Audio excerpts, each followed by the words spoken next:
Thanks, guys. We're on to Georgia Tech and excited for the prep and love rivalry week across the country. What makes college football really special to me is all the rivalries you get to watch on this week. Very unique week, timing-wise. A lot of distractions with Thanksgiving going on. Those are good distractions, but they are different. So how you manage that and how you deal with that is important. A lot of respect for Brent Key and his staff. I've known Brent a long time. He played at Tech when I played here. His staff does a great job. Obviously, there's several guys on his staff that we have worked with before, a lot of overlap. And I think we're both very thankful for a state of high school football in Georgia that provides both of us with a lot of really good football players. He's done a tremendous job this year. Buster's done a tremendous job for them. And Kevin taking over the defense kind of midstream there has done a really good job. So with that, we'll turn it to Georgia Tech. Yeah, Coach, it's been mentioned multiple times this year from different players about how Georgia Tech is specifically a rivalry that you mentioned at the top. What is it about Georgia Tech that you dislike so much, or why are they your premier rival, according to your players? Well, geographically, they're close, right? They're in our state. You're playing for something every time you play them because you're playing for state championship, and I think that's always important. And they do a good job. It's the next opponent. I don't rank them any higher than anybody else because I look at all the games as rivalries, and I let everybody else debate what's the highest. I don't get into those comparisons, but a lot of respect for Brent and the job they do. Kirby, to your left, what do you see the biggest difference in a team that's won as many games this year as the last 2 years combined, and a little bit, if you can, on Haynes King, their quarterback, how he's established himself in that system? Yeah, they've won games because they're playing good football. Number one, they've done a good job upgrading talent. He understands what it takes to win at Tech, what kind of players to go recruit, and I think as he gets his recruiting classes in there, he's not going to do anything but get better. But when you got an offensive line coach as the head coach, you're going to have a physical, tough team. Like, that's number one. Haynes King is like that. He's fast. He's athletic. We've got several coaches that came from the Texas area that talked about his athleticism in high school, and you see it on tape. Buster's done an unbelievable job with him, and he utilizes his entire skill set. These guys know how to run the football now. They are really good at running the football. They find best runs available, scheme runs, quarterback runs, unbalanced runs, good backs. Really tough O-line, so it's a day's work when you go to play these guys with the way they play in terms of toughness and all those things. That's what's allowed them to win is they have an identity. Kirby, do you guys have a sense of the severity of Ladd's ankle injury and just his availability going in this week?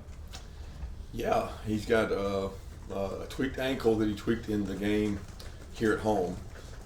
He was able to go a little bit some at the end of the week, but didn't practice much. It bothered him a little bit Saturday, but nothing any more severe than that. I mean, we've done MRI since the game and doing even more testing, but feel good that he's going to be able to return. It's not, I guess, somebody said, like before I came in here, Claude said there's questions about tightrope surgery. That's not the case at all. I don't know where that's coming from.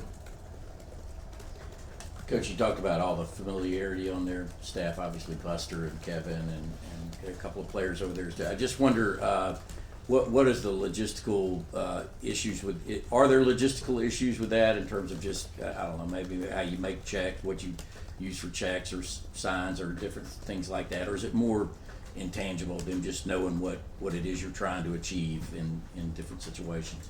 No issues. Kirby, this game in Atlanta has been a noon game, I think, for all your years as head coach. What do you think of playing this at night? And obviously, you and Bama have a game the week after as well in terms of preparation.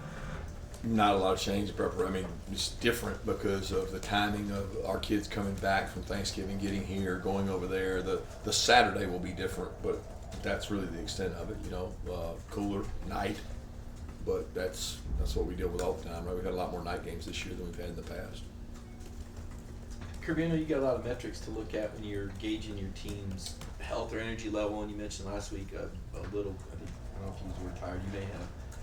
How do you keep your team on edge and ready to play physical, but at the same time take your foot off the gas and get them that extra breath they need during the week? I guess. Yeah, I think there's mental and physical exhaustion. They're two different things, and you got to balance those two things and weigh them. You can have both. You can have one or the other. You're trying to have neither, and as a coach, you're always trying to balance those two pendulums best you can. And I don't think you ever know for sure. I think you sense things, and you talk to your players, and if they're honest with you and tell you how they feel, you listen to them. Yeah, I noticed Warren Brinson didn't make the trip. Is it still a calf injury there with him? And then Ra, you said it wasn't an ankle on Saturday. Is it still sort of a foot injury, I guess, that he had tweaked? Yeah, Ra has a foot sprain. We don't know the severity of it. It's really probably better listed as a bone bruise on his foot. I think he's going to be okay, but we don't know that. I mean, we'll see here during the week if he's able to go. And then Warren had the calf strain, and he was not. We wanted him to be able to get rehab and stay here and get well, and hopefully he's able to go today.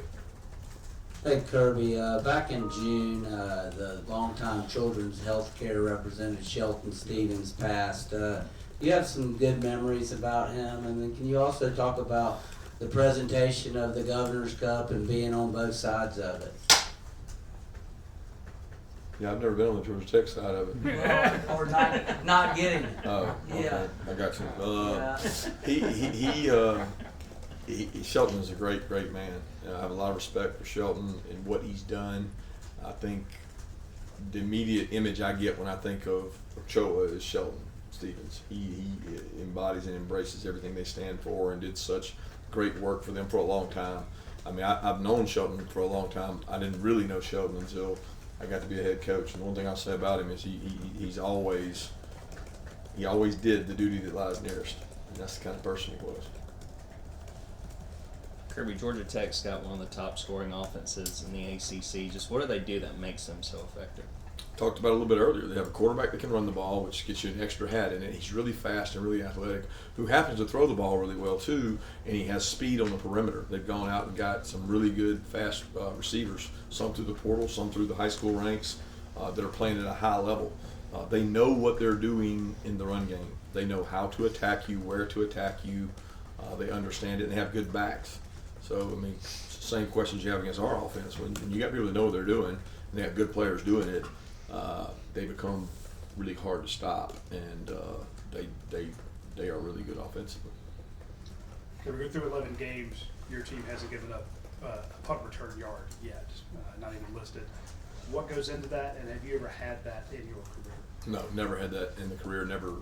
I don't know that I've ever seen it. I've actually seen negative more than I've seen zero return yards, because we've played a couple teams that have held people to negative return yards, meaning the returner went backwards, but he got a return.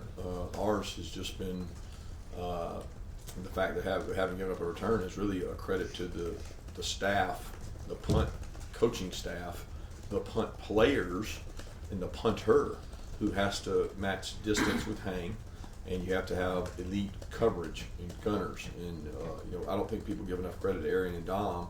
They've been our gunners, I think, on every single rep of every single game that the game was not at hand. They've been out there, and they've done an incredible job. I mean, it comes back to your punter and your gunners, to how you do things. And it's pretty remarkable what they've been able to do, but we've also had fewer punts than what most teams have, which helps with that stat. Kirby, having been on staff at Alabama and being born in that state, how much did you know about Bear Bryant and Gene Stallings' teams that won as many games in a row as you guys have? I was too young on the Bear Bryant teams. My parents would tell me about them, and my dad coached during his tenure there. And then Gene Stallings, I was actually in Georgia, so was starting to follow college football in and around the South during that time, but not a lot. I was too young.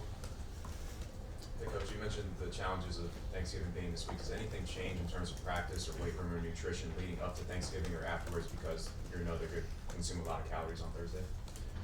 Just time. I mean, our times are off a little bit. We move practice up a little bit Wednesday, up a little bit Thursday, do some extra things Friday to help activate and get going.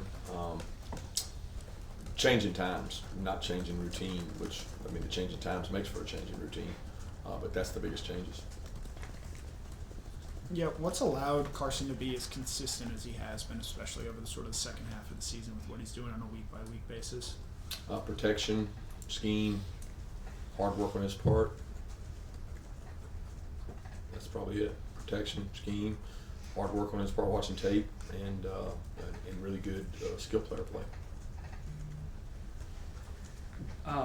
Last year when Mike Bobo and Buster Faulkner were both on the staff together, how were their roles? Like, what were their separate roles? And then second, kind of what have you seen out of the job that Buster's done at Tech this year? Yeah, I think I mentioned earlier, he's done a phenomenal job, and I'm sure he would be the first to tell you that it's not he that gets all the credit. He has a great staff of offensive coaches with him. They do a great job. Their offensive line is dirty, nasty, physical, play hard. Everything you want in your offensive line. You can tell they're a unit. Like I said, your head coach is an offensive line guy. That's what you're going to get. Buster's done really well offensively everywhere he's been. I mean, statistically, the reason he came here was because he wanted to get an opportunity at a bigger Power 5 school, and he got that opportunity. He came here, he did good things. He helped us tremendously. He helped the coaches. He brought ideas to our staff. I think he and Mike both played a major support role for Todd last year, and Todd would be the first to say they were both idea guys. They brought ideas to the table. They're great to bounce ideas off of. It's always great to have an extra set of eyes. The thing about Buster is he never cared really who got the credit or what the role was.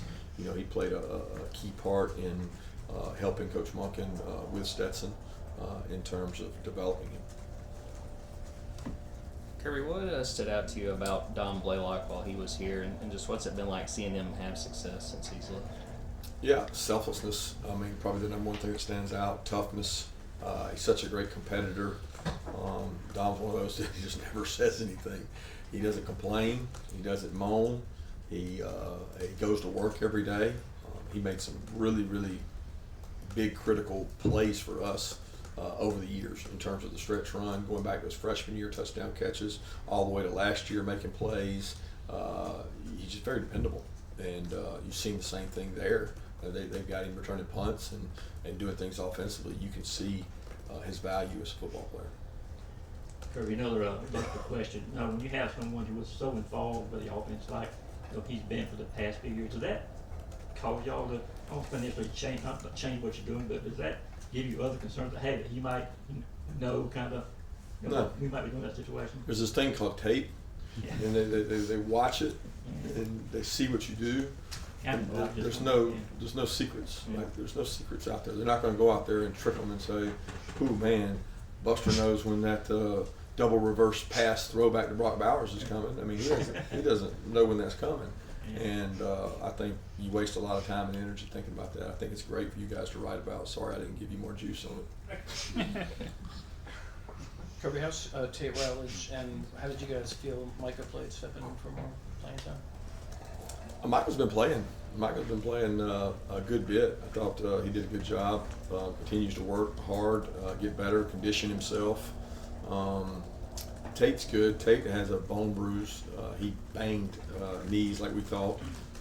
He's sore yesterday and is sore today, limping around, but no structural damage, which is good. And will be just a timetable of how long it takes to turn around. Hey Kirby, obviously the players were different from last year's game with Tech, but they really came out and, in my opinion, they won the first quarter for sure. Might have been tied. What do you think they did in that last year? That was it a surprise, or did they just, come to the strike first? No, they had a good plan. They did a good job. They have good players. I thought they had a good plan. We didn't play exceptionally well early for whatever reason, but they did a good job. I mean, I think when you got good coaches and good players, that's what you have to defend. You got to go out and play well. They certainly did a great job starting it off last year. Georgia Tech's been able to create a lot of turnovers this year. Just what stands out to you about the way they attack and the way they approach defense? Yeah, I think Kevin, having worked with him before, we all know that games turn on explosive plays and turnovers. You got to find ways to get those, and they've been really disruptive doing that. I know how hard Kevin and them work at it, just like we do. So they've been able to capitalize on those things, and that's big. That turnover margin is one of the biggest stats out there. Kirby, this year two for Malachi. you've obviously coached a lot of, you don't do comparisons, I won't go there, but he has evolved. What's his ceiling? Where do you see him at right now? He's really athletic. He could go out and probably play corner for us if he had to. I think when you look at players, you say, what can he do and what can he do?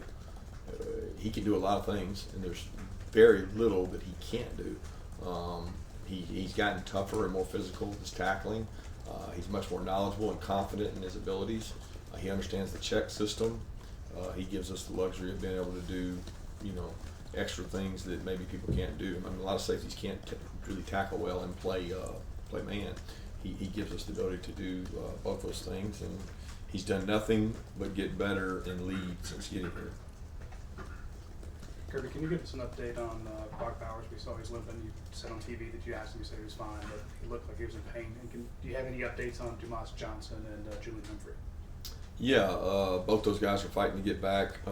They're week to week and trying to get back as soon as they can. Brock feels good. I think he's a little sore. What's happening is he's using it. He's on his ankle more during the game, and obviously getting live tackled and the catches he got. There's more soreness after the game than there is during the week. So the recovery takes a little longer with that process. So we go lighter on him early in the week, because if you don't, he'll overwork himself. So that's been the plan each week. 2 more questions, anybody?